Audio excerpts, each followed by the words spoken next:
संत माधवदास जी रोज शाम को जगन्नाथपुरी में समुद्र किनारे टहलने जाते थे। वे और भगवान जगन्नाथ दोनों ही घने मित्र थे।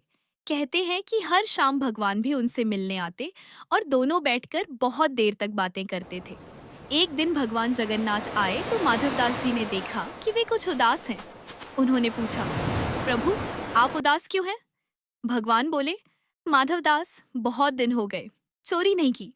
माधवदास जी चौंक गए।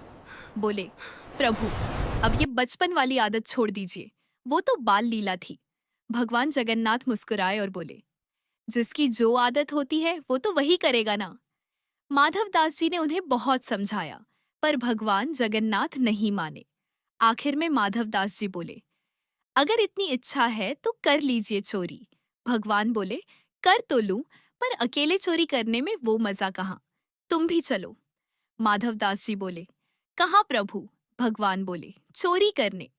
माधवदास जी घबरा गए। बोले, प्रभु, हमें चोरी करना नहीं आता, हमने तो सारी जिंदगी बस भजन किया है। भगवान हंसकर बोले, बस मन बना लो, चोरी करना हम सिखा देंगे।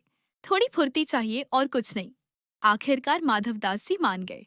उन्होंने पूछा, लेकिन प्रभु, ये तो बताइए चोरी कहाँ करनी है?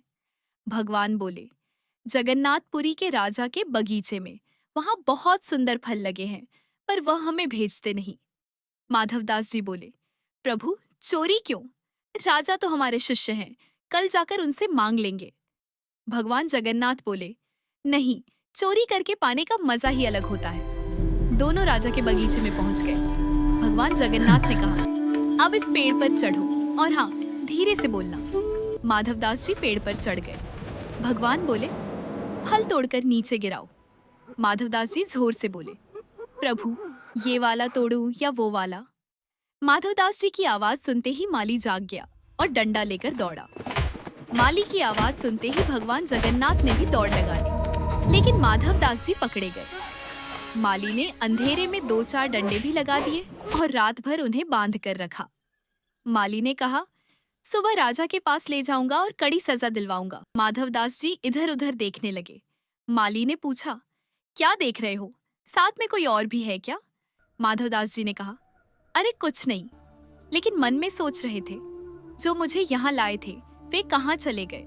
सुबह माली उन्हें राजा के पास ले जाने लगा। रास्ते में ही राजा मिल गए। उन्होंने देखा कि उनका गुरु बंधा हुआ है। राजा गुस्से में माली को डांटने लगे। माधवदास जी बोले, इसे कुछ मत कहिए, जब हम ऐसा काम करेंगे तो सजा तो मिलेगी ही। राजा ने पूछा, आपने क्या किया? माधवदास जी बोले, चोरी। राजा हैरान रह गए। आपने चोरी क्यों की? माधवदास जी बोले, कुसंग में पड़कर सब करना पड़ता है। राजा ने पूछा, किसका कुसंग? माधवदास जी बोले, ये बात महल पहुंचकर बताऊंगा। महल पहुंचकर उन्होंने पूरी घटना बता दी। सब कुछ सुनकर राजा की आंखों में आंसू आ गए और शरीर रोमांचित हो उठा। उन्होंने तुरंत पूरा बगीचा श्री जगन्नाथ जी के नाम कर दिया। शाम को फिर माधवदास जी समुद्र किनारे पहुंचे। भगवान फिर प्रकट हुए और मुस्कुराकर बोले, संत जी, रात कैसी बीती? माधवदास जी बोले, हम तो पिटे रात भर बंधे रहे, एक भी फल नहीं मिला और आप भाग लिए। लेकिन देखिए, हम पूरा का पूरा बगीचा आपके नाम करा लाए। कहते हैं कि आज भी वह बगीचा श्री जगन्नाथ जी के नाम से जाना जाता है।